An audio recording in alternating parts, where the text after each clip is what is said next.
मित्रांनो, साधी माणसं या मालिकेच्या आजच्या भागामध्ये आता घरातील सर्वजण जेवण करत असतात तेव्हा निरूपा म्हणते, उद्या तुम्हाला जायचं आहे ना तिकडे कोर्टात, या मीरा आणि सत्या या दोघांनाही घेऊन जा, कारण ते पनवती आहे ना, तुमचं होणारं कामसुद्धा होणार नाही. आणि या फुलवलीचा बाप इथे त्या ट्रेनखाली गेल्यापासनं मांजर आडवी गेल्यासारखं बॅड लक आपल्या घराचं सुरू झालंय. तेव्हा आता मीराला खूपच वाईट वाटतं आणि ती आता एकदम शांत राहते, काहीच बोलत नाही.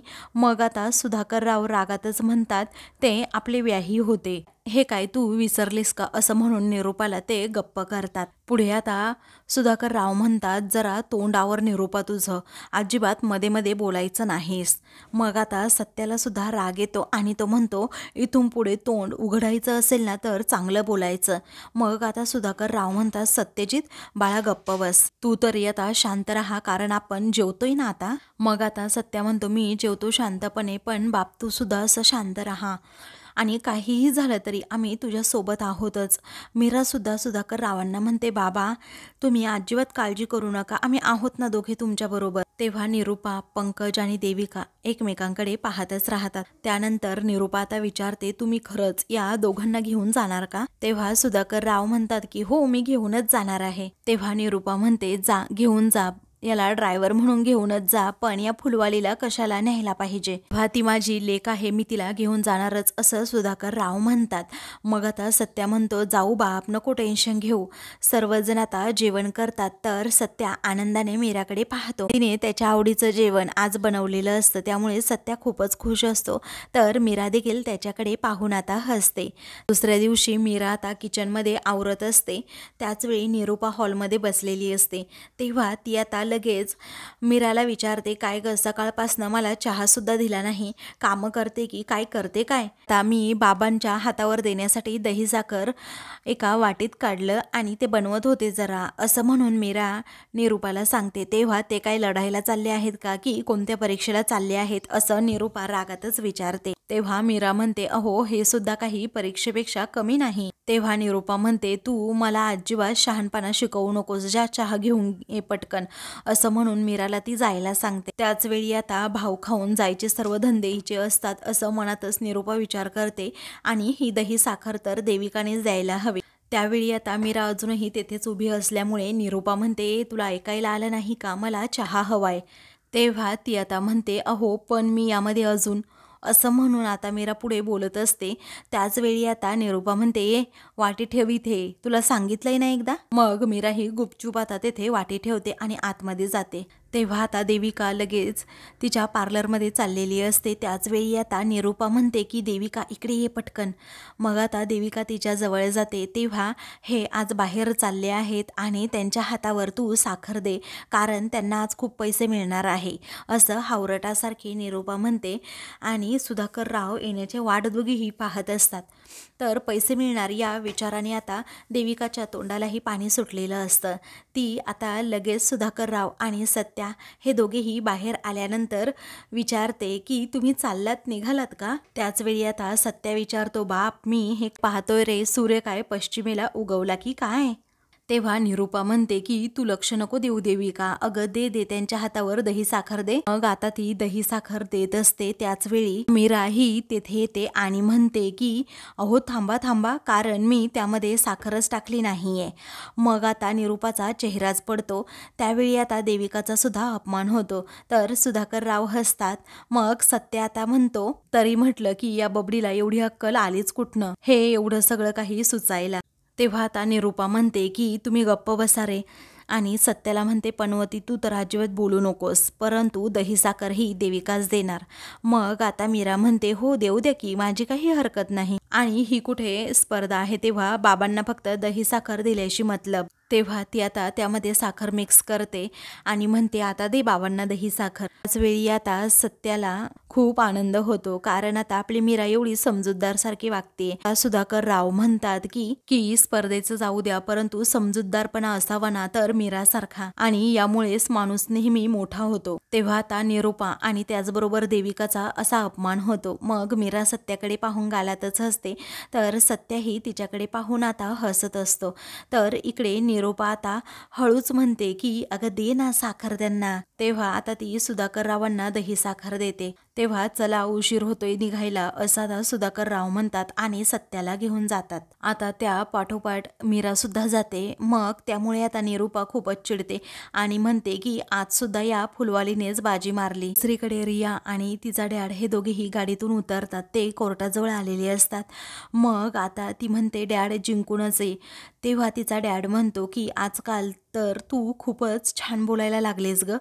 मग आता लवकरात लवकर त्या मुलाला भेटावंच लागेल मला, असं आता तिचा डॅड म्हणतो. त्यावेळी आता ती म्हणते डॅड मी सिरियस आहे खूप, मी येऊ का तुला सपोर्ट करायला. त्यावेळी आता तिचा डॅड म्हणतो नको, तू नको येऊ सपोर्ट करायला. अगं ही केस आहे ना अशी चुटकीसरशी मी सॉल्व करतो. आता तू जा तुझ्या कामाला, आणि तुझी स्कूटी बिघडली आहे ना तर तू ही गाडीच घेऊन जा. मग आता रिया ठीक आहे असं म्हणते. त्यानंतर आता वन मोर थिंग रिया ऐक ना, त्याच्या फॅमिलीला मला लवकरात लवकर भेटायचंय असं आता तो म्हणतो. मग आता ती म्हणते डॅड प्लीज, अरे राहू देत ना आता, तू अगोदर तुझ्या केसवर फोकस कर. मग आता तो म्हणतो ठीक आहे बाळा. रिया गाडीतून तिथून गेल्यानंतर लगेच सत्याची गाडी येऊन तेथे उभी राहते. मग आता मीरा आणि त्याचबरोबर सुधाकर राव गाडीतून खाली उतरतात. तेव्हा आता सत्या म्हणतो तुम्ही दोघे पुढे जा, मी गाडी लावून येतो. मीरा म्हणते मी बाबांसाठी पाण्याची बॉटल घेऊन येते. तेव्हा ठीक आहे असं आता सत्या म्हणतो. दुसरीकडे निरूपा आता पारूला कॉल करते. मग आता पारू विचारते काय ग, काय झालं त्या दिवशी, खूप राडा झाला असेल ना. मग निरूपा म्हणते नाही ग, अगं त्या मीराने त्या पनवतीला त्याची गाडी रिपेअर करून दिली. तेव्हा पारूला आता मोठा धक्काच बसतो. त्यावेळी आता निरूपा म्हणते अगं घरामध्ये तिच्याच नावाचा सारखा उदो उदो चालू आहे. तेव्हा अरे देवा, म्हणजे तुझ्या वाट्याला काही आलंच नाही का असं पारू विचारते. तेव्हा निरूपा म्हणते की अगं तसं नाही, अगं माझ्या वाट्याला आलं ना, कारण यांच्या पेन्शनची तारीख पडली आहे. तेव्हा पंकज आता हळूच दार उघडतो आणि सगळं बोलणं ऐकत असतो. त्यानंतर आता निरूपा म्हणते की थोडे पैसे हाताशी आले ना तर हप्त्यांचा प्रश्न सुद्धा सुटेल, म्हणजे टेन्शन सुद्धा राहणार नाही. तेव्हा पारू म्हणते हो ते तर आहेच. पंकजने आता हे सगळं बोलणं ऐकलेलं असतं आणि तो आता मनातच विचार करतो की झाली आता पैशांची सोय तर झाली आहे. मम्मासमोर फक्त थोडी नाटकं करायची, म्हणजे कसं होईल ना, पॉकेट मनीची आपली सोयसुद्धा होईल. थोडी जरी आपण आता फक्त केविलवाना चेहरा केला ना तर मम्मा लगेच पैसे सुद्धा देईल.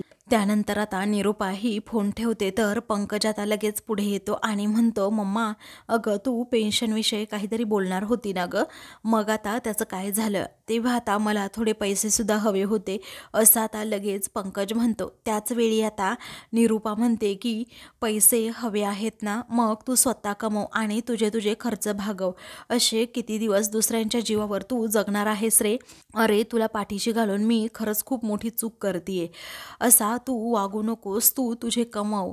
मग त्यानंतर आता पंकज म्हणतो मम्मा अगं जर तुम्हाला पैसे दिले ना तर मी ते इन्व्हेस्टच करणार आहे, तू अजिबात काळजी करू नको, सगळे पैसे व्यवस्थित असतील माझ्याकडे. अगं वर्षभरामध्ये अगदी 5 पट पैसे होतील तुझे.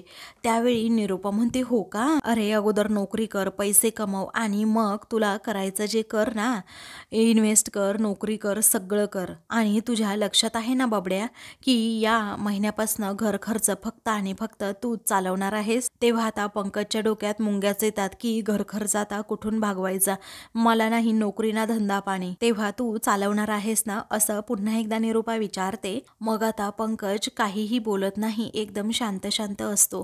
ते पाहून आता इकडे निरूपा म्हणते तुझ्याकडे उत्तर नाही आहे ना, मग माझं आता तू ऐकून घे, तू आता येणाऱ्या पैशाकडे बघायचं सुद्धा नाही. त्यानंतर आता निरूपाने स्पष्टपणे धमकी दिल्यामुळे आता पंकज एकदम शांत बसतो. त्याला काय करावं सुचत नाही, कारण आता त्याला समजलेलं असतं मम्माकडून मला दमडीसुद्धा मिळणार नाही. आता निरूपा ही रागातच तेथून जेव्हा जाते ना, मात्र पंकजच्या डोक्यात काहीतरी आयडिया येते आणि तो दुसरीकडे जातो. तर आता इकडे सुधाकर राव हे कोर्टामध्ये चाललेले असतात. तेव्हा आता रियाचे जे डॅडा असतात ते वकील असतात. तेव्हा वकील आता सुधाकरला पाहतात आणि म्हणतात की ये नजर खाली करायची हा, अजिबात माझ्याकडे तू मानवर करून सुद्धा बघायचं नाही. आला आहे ना इथपर्यंत आता टिमक्या मारत, आता माझ्याशी पंगा घेणं तुला किती महागात पडतंय ना ते तू बघतच राहा. दुसरीकडे रिया गाडीतून चाललेली असताना तिला समजतं की बाबांची बॅग माझ्याकडेच राहिली आहे. तेव्हा ती बॅग उघडून पाहते, मध्ये सर्व काही महत्त्वाचे डॉक्युमेंट्स असतात. तेव्हा ते डॉक्युमेंट्स पाहून आता ती जरा घाबरते आणि म्हणते बापरे, बाबांचे सर्व महत्त्वाचे डॉक्युमेंट्स आहेत, आता काय करायचं. असं म्हणून ती ड्रायव्हर काकांना म्हणते की गाडी मागे घ्या, पुन्हा बाबांकडे जावं लागेल हे डॉक्युमेंट्स देण्यासाठी. तेव्हा आता तिला खूप टेन्शन येतं. मग आता दुसरीकडे सुधाकर राव एकदम शांत असतात. तेव्हा आता वकील म्हणतो की काजव्याने सूर्यासमोर असा शहाणपणा दाखवायचा नसतो जास्त सुधाकर, आणि तू तर काजवा सुद्धा नाही आहेस रे. तेव्हा सत्या हा रागातच आता वकिलाकडे पाहू लागतो, कारण तो ज्या भाषेमध्ये सुधाकर रावांबरोबर बोलत असतो ना ते अजिबात त्याला पटलेलं नसतं. तेव्हा सत्याला आता खूप राग येतो आणि तो रागातच पुढे होत म्हणतो, ए माझ्या बापाशी ना जरा नीट बोलायचं, समजलं. मी मागच्या टायमाला नुसता हाणला होता, आज तर तुला लटकूनच हाणेन. असं म्हणून सत्या आता चांगलीच वकिलाची धुलाई करतो. तेव्हा आता कशाप्रकारे त्या वकिलाचा माज हा सत्याने उतरवला होता ते आता त्याला सगळं काही आठवतं की माझ्या बापाला याने पाया पडायला सांगितलं होतं, तेव्हा मी तर सनकन याच्या कानाखाली सुद्धा मारली होती. त्याच वेळी आता सत्याला लगेच वकील म्हणतो की ए जरा तुझी पावर ना कमी कर, कारण तुला माहीत नाही मी कसा आहे ते. आता आतमध्ये चला तुम्ही दोघे जण, मग बघतोस तुमच्याकडे. असं म्हणून तो आता चिडतो.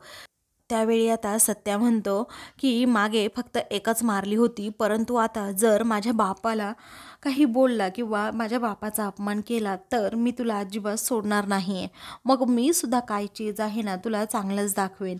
तर आता रिया ही नेमकीच त्या ठिकाणी पोहोचते. गाडीतून खाली उतरून ती फाईल हातात घेते. आता रिया ही समोर पाहते तर सत्या हा रागातच तिच्या डॅडबरोबर म्हणजे त्या वकिलांबरोबर बोलत असतो. तेव्हा आता रियाला खूप राग येतो आणि ती पुढे जात म्हणते की ए जरा माझ्या डॅडबरोबर ना नीट बोलायचं, समजलं. तेव्हा सत्या रागातच म्हणतो नाही बोलत जा, काय करायचं असेल ते कर. त्याच वेळी आता ए चल तुझी गुंडागिरी ना तुझ्या घरीच ठेवायची, असं रागातच रिया म्हणते. तेव्हा सत्या म्हणतो ए बिघडलेल्या बापाची बिघडलेली कार्टी, माझ्या घरी काय करायचं ना ते मी माझं बघेन. त्याच वेळी आता रिया म्हणते हॅलो, अरे तू कोण आलास, मी कोण आहे ते ठरवणारा. तेव्हा आता रियासुद्धा खूपच उद्धट भाषेत आता सत्याबरोबर बोलत असते. ते पाहून आता सुधाकर रावच टेन्शनमध्ये येतात आणि रागातच ती आता चुटकी वाजवत म्हणते की माझ्या डॅडाची लायकी काढायची नाही, तुझ्या लिमिट्स तू क्रॉस करतो, तुला कळत नाही का. तेव्हा मग तुझ्या बापाला सांग माझ्या बापासमोर एकदम लायकीत राहायचं, असं सत्या रागातच तिला आपल्या बापाच्या जर कुणी वाकड्यात शिरलं तर मी कुणाचंच कधी ऐकत नाही. तेव्हा रिया रागातच विचारते काय रे तुला काय वाटलं, मग मी ऐकून घेईल का. त्याच वेळी आता लई झाली तुझी टिवटिव, गप्प बस नाही तर मग बघच. असं म्हणून सत्या आता खूपच चिडतो. त्याच वेळी आता रिया म्हणते तू मला टच करू शकत नाही आणि केला तर मी काय काय करेन ना तुलाही कळणार नाही, तुला जेलमध्येच मी टाकेन, नाही तर नाव सांगणार नाही रिया.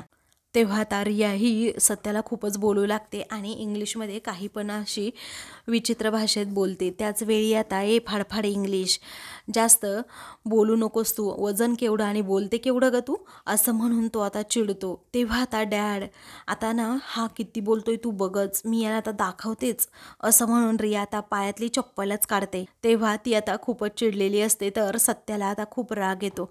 मग त्यानंतर आता तो वकील म्हणतो की या लोकांची ही एवढीच लेवल असते, आता तू जा तुझ्या कामाला कारण तुला उशीर होतोय. असं म्हणून आता तो तिला म्हणत असतो की तू जा अगोदर इथून. तेव्हा आता डॅड हे घे, असं म्हणून आता रिया तिच्या बाबांकडे ती फाईल देते आणि ऑल द बेस्ट असं म्हणून पुन्हा एकदा सुधाकर आणि सत्याला नॉनसेन्स असं म्हणते.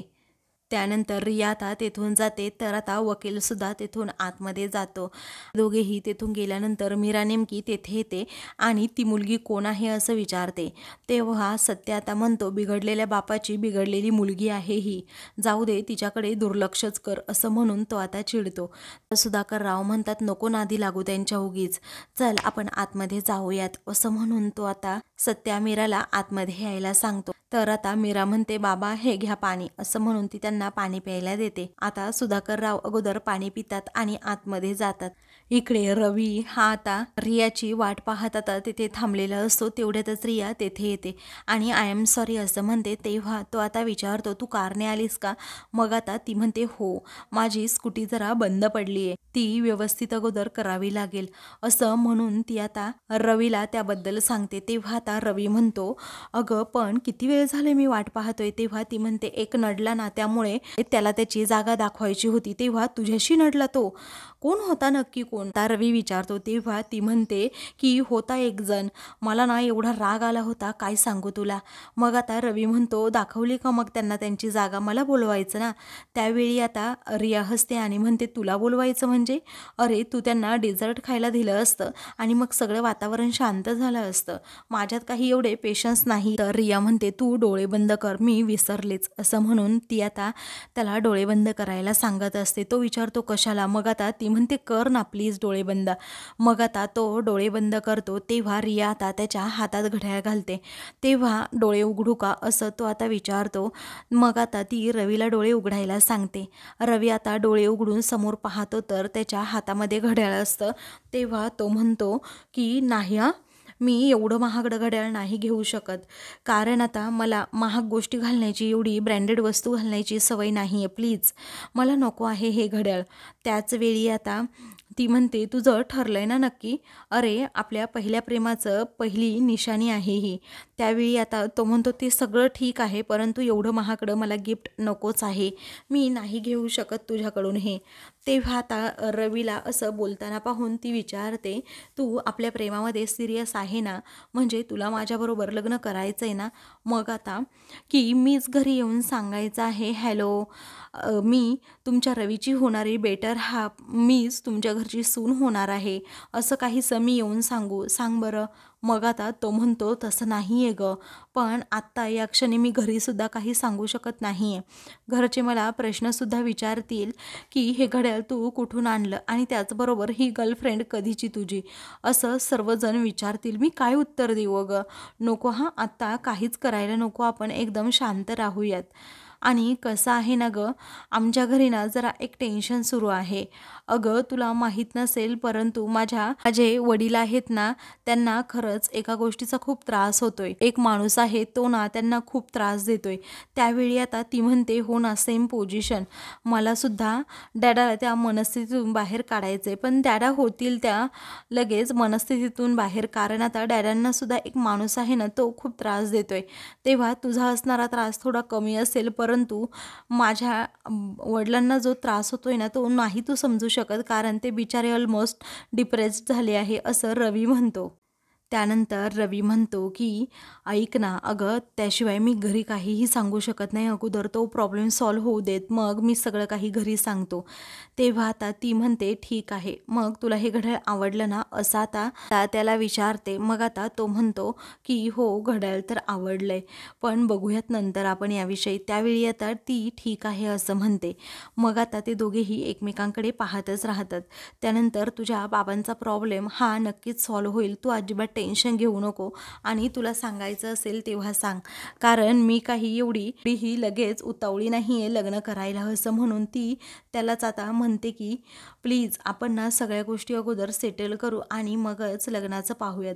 तेव्हा ठीक आहे असं आता तो म्हणतो. आता घरच्यांना ही गोष्ट सांगावी तरी कशी, हा प्रश्न आता लगेच रवीला पडतो, कारण आता घरच्यांना जर सांगितलं तर खूप मोठा प्रॉब्लेम होईल, या विचाराने त्याला खूप भीती वाटत असते. तर आता मित्रांनो, पुढील भागामध्ये केसची सुनावणी चालू असताना राव हे जज साहेबांना म्हणतात की अहो, यांनी एक सही दिली असती ना तरीही माझ्या पेन्शनचं काम झालं असतं, परंतु नाही, त्यांनी ते असं रोखूनच ठेवलंय. माझ्या अजिबात पेन्शनचं कामच ते होऊ देत नाही आहे, यांची फक्त एकच सही हवी आहे, असं म्हणून आता सुधाकरराव जजला सगळं काही सांगतात. मग त्याच वेळी आता रियाचे बाबा उठतात आणि म्हणतात की जे काही सांगितलं आहे ना, ते सगळं काही अगदी खोटं आहे, कारण सुधाकर गायकवाड इज फ्रॉड, असं म्हणून आता सुधाकर रावांवर तो फ्रॉडचे आरोप करतो. एका माणसाचं हस्तखेळतं कुटुंब हे त्यांनी उद्ध्वस्त केलं आणि त्यांचा जीव घेतला असं आता रियाचे जेव्हा बाबा म्हणतात ना, तेव्हा मात्र आता मीरा आणि सत्याला मोठा धक्काच बसतो. तेव्हा सत्या म्हणतोय, ढवळ्या तुझ्याकडे मी बघतोच हा आता, असं म्हणून सत्या आता भर कोर्टातच आता त्याच्यावर धावून जातो. तेव्हा आता पोलीस हे तेथे येतात आणि सत्याला बाजूला यायला सांगतात. तरीही सत्या आता ऐकत नाही, कारण आता काही पण हा आरोप का करतोय असं आता सत्या सर्वांना म्हणतो. अशाच मालिकेंचे पुढील भाग पाहण्यासाठी चॅनलला सबस्क्राईब करा.